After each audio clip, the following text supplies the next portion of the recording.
मैं doctor Mahadev Singh, assistant professor political science. आज हम पढ़ेंगे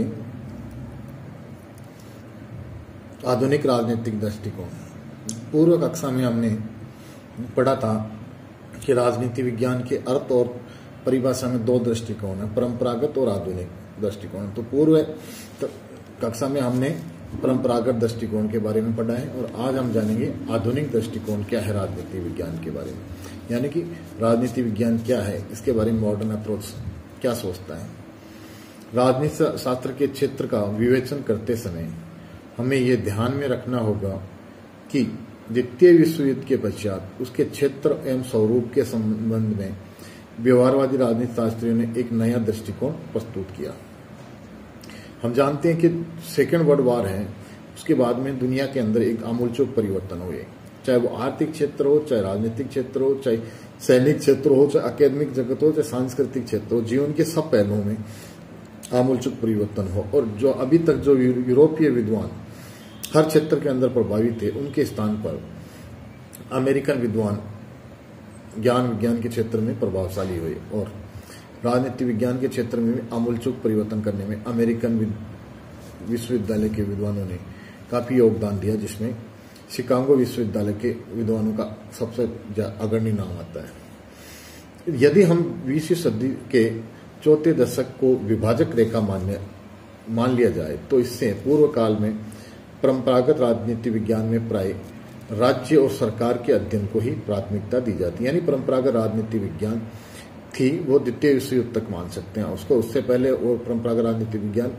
राज्य और सरकार तक ही केंद्रित थी, परंतु द्वितीय विश्व युद्ध के बाद में व्यवहारवादियों ने इसमें कुछ परिवर्तन किए और उनका यह मानना था कि ये जो द्वितीय विश्व युद्ध के पहले का कार्यकाल है उसको अध्ययन को उन्होंने संस्थामूलक इंस्टीट्यूशनल, हिस्टोरिकल, औपचारिक संस्थाओं के कानूनी स्वरूप पर ध्यान केंद्रित करने वाला तथा आदर्श मूलक बताया।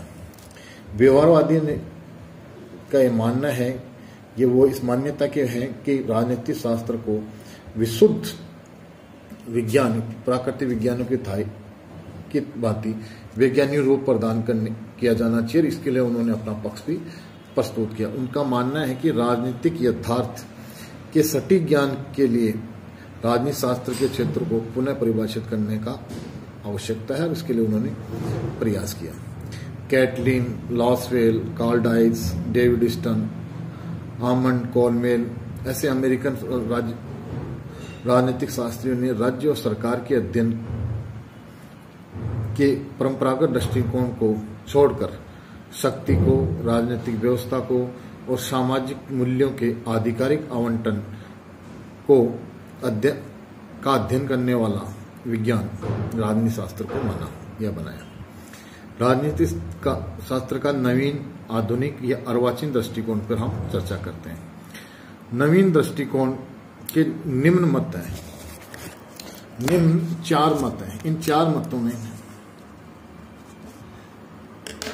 पहला है राजनीति शास्त्र शक्ति का अध्ययन है, यानी हम कहते हैं कि राजनीति शास्त्र क्या है, शक्ति का अध्ययन करने वाला विज्ञान या शास्त्र या विद्या है।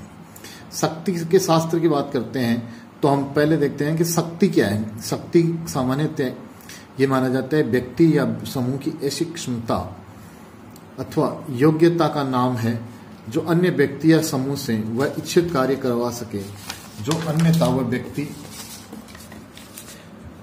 न करना चाहिए। अर्थात यानी कि व्यक्ति के पास इस प्रकार की क्वालिफिकेशन या कैपेसिटी होती है जिसके माध्यम से वो अन्य लोगों से अपना इच्छित कार्य करवा सकता है, चाहे वो व्यक्ति या समूह उस कार्य को करना चाहे या नहीं।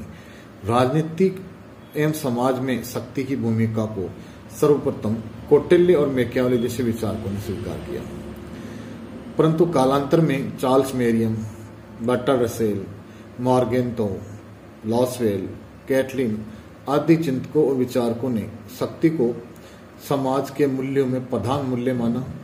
विशेषकर कैटलिन और लॉसवेल को इसका श्रेय दिया जाता है कि उन्होंने सर्वप्रथम शक्ति को राजनीति शास्त्र का अध्ययन का बिंदु स्वीकार किया।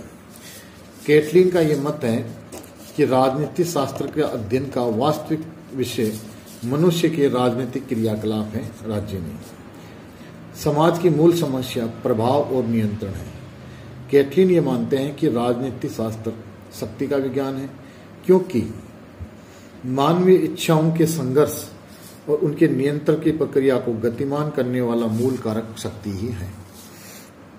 इसी प्रकार लास्वेल ने अपने 2 ग्रंथ politics, who gets what, when and how, और दूसरे पावर एंड सोसाइटी में माना कि राजनीति शास्त्र का आदि और अंत शक्ति है।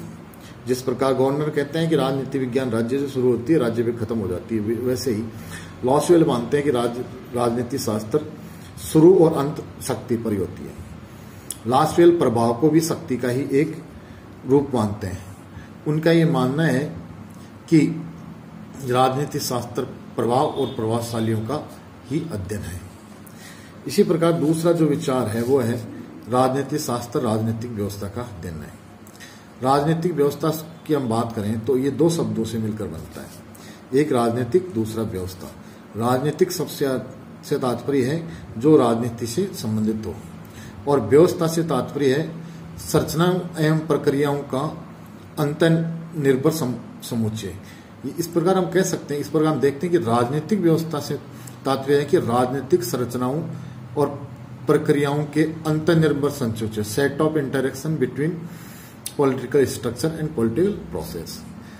ये पॉलिटिकल सिस्टम होता है। ईस्टर्न, आमंड, पावेल, कॉलमेल आदि विचारक राजनीतिक शास्त्र को राजनीतिक व्यवस्था का अध्ययन मानते हैं। ईस्टर्न ने तो यहां तक कहा है कि राजनीतिक शास्त्र को किसी समाज के लिए मूल्यों का आधिकारिक आवंटन का अध्ययन बताया है, यानी ऑथोरिटी एलोकेशन ऑफ वैल्यू, यानी मूल्यों के आधिकारिक आवंटन, उनको उन्होंने पॉलिटिकल सिस्टम माना है सोसाइटी में। या मूल्यों से तात्पर्य होता है कि जो समाज के अंदर जो संसाधन रिसोर्सेज हैं वो है। आधिकारिक का अर्थ होता है वेद सत्ता, और आवंटन का मतलब वितरण। इस प्रकार जो भी समाज के अंदर संसाधन है उनका जो लोगों के मध्य वितरण हो वो वेद सत्ता या सिस्टम के माध्यम से होना चाहिए। ईस्टर्न के अनुसार राजनीति शास्त्र का अध्ययन क्षेत्र सामाजिक निर्णय, सत्ता और समाज है। अब हम बात करते हैं राजनीति शास्त्र निर्णय निर्माण प्रक्रिया का अध्ययन है। ऐसे विद्वानों का मानना है कि चाहे शक्ति हो चाहे पॉलिटिकल सिस्टम हो, वो शक्ति और पॉलिटिकल सिस्टम निर्णय निर्माण प्रक्रिया के माध्यम से कार्य करता है। अगर कोई डिसीजन नहीं होता है तो राजनीतिक व्यवस्था का और शक्ति का कोई महत्व नहीं है। राजनीतिक व्यवस्था और शक्ति जो डिसीजंस लेती है, उन डिसीजंस फिर जो इम्प्लीमेंट होते हैं, जो निर्णय, वो ही सर्वोपरि होता है। शक्ति का काम ही है कि आदमी, शक्ति का कार्य है निर्णय निर्माण प्रक्रिया में हाथ बांटना। शक्ति एक ऐसा साधन है जिसके माध्यम से मनुष्य महत्वपूर्ण मूल्यों की सिद्धि करता है। इस प्रकार राजनीतिक व्यवस्था और शक्ति राजनीतिक शास्त्र का मुख्य अध्ययन बिंदु न होकर निर्णय निर्माण प्रक्रिया है। साइमन राजनीतिक शास्त्र को डिसीजन मेकिंग प्रोसेस का अध्ययन मानते हैं, और कैटलिन ने तो राजनीति विज्ञान को पॉलिसी साइंस तक कहा है। अगला जो विचार है वो है राजनीतिक शास्त्र मनुष्य के राजनीतिक व्यवहार का अध्ययन। जैसा कि हम जानते हैं, चाहे वो राज्य हो, चाहे सरकार हो, चाहे शक्ति हो, चाहे राजनीतिक व्यवस्था हो, चाहे निर्णय निर्माण प्रक्रिया हो, चाहे कोई भी गतिविधि हो, वो उन सब का केंद्र बिंदु क्या है? मनुष्य। और मनुष्य केंद्र बिंदु होने के कारण उन सब गतिविधियों का संचालन मनुष्य करता है, और वो सारी की सारी गतिविधियां मनुष्य के लिए संचालित होती है। इस प्रकार हम जानते हैं कि जो व्यक्ति है वो सिस्टम का केंद्र बिंदु है। अब व्यक्ति किस प्रकार का कार्य व्यवहार करता है, किस प्रकार की क्रियाकलाप करता है, वो किन परिस्थितियों में क्या डिसीजन लेता है, क्या कार्य करता है, ये सब उसके व्यवहार पर निर्भर, उसके व्यक्तित्व पर निर्भर करता है। इसलिए राजनीतिक व्यवस्था और शक्ति तो मनुष्य के व्यवहार को प्रभावित करने वाले कारक मात्र हैं। वास्तव में हम देखा जाए तो मनुष्य राजनीतिक क्षेत्र में जो व्यवहार करता है वही राजनीतिक शास्त्र का मूल बिंदु, और यह व्यवहारवाद हो चाहे उत्तर व्यवहारवाद हो, आधुनिक राजनीति विज्ञान की जो आधारशिला है वो मनुष्य का राजनीतिक व्यवहार है। इस प्रकार हम देखते हैं कि जो राजनीति विज्ञान का अर्थ और परिभाषा है उसके लिए दो दृष्टिकोण, परंपरागत और आधुनिक। परंपरागत मुख्यतः राज्य और सरकार पर जोर देता है, जबकि आधुनिक जो दृष्टिकोण है वह राजनीतिक शक्ति, राजनीतिक व्यवस्था और निर्णय निर्माण प्रक्रिया और मनुष्य के राजनीतिक व्यवहार को केंद्र बिंदु मानता है। अब संक्षेप में हम परंपरागत और आधुनिक दृष्टिकोण का सार देखें तो हम राजनीति विज्ञान को निम्नवत परिभाषित कर सकते हैं कि ये कहना उचित होगा कि राजनीति शास्त्र राज्य, सरकार, शक्ति और उससे संबंधित मनुष्यों के क्रियाकलापों तथा राजनीतिक प्रक्रियाओं का व्यवस्थित अध्ययन, अर्थात राजनीति शास्त्र इन तत्वों के जैसे राज्य हैं, सरकार है, शक्ति है और मनुष्य के जो राजनीतिक क्रियाकलाप और राजनीतिक प्रक्रियाओं हैं, इन सब का सिस्टमेटिक स्टडी ही राजनीति विज्ञान है।